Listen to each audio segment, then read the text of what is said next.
NASA's Crawler Transporter 2, carrying the agency's Artemis II SLS, Space Launch System, rocket and Orion spacecraft, secured to the mobile launcher, rolls out from High Bay 3 inside the Vehicle Assembly Building to Launch Complex 39B at NASA's Kennedy Space Center in Florida on Friday, March 20th, 2026.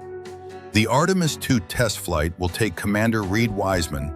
pilot Victor Glover, and Mission Specialist Christina Koch from NASA, and Mission Specialist Jeremy Hansen from the CSA, Canadian Space Agency, around the Moon and back to Earth, with launch opportunities beginning in April 2026.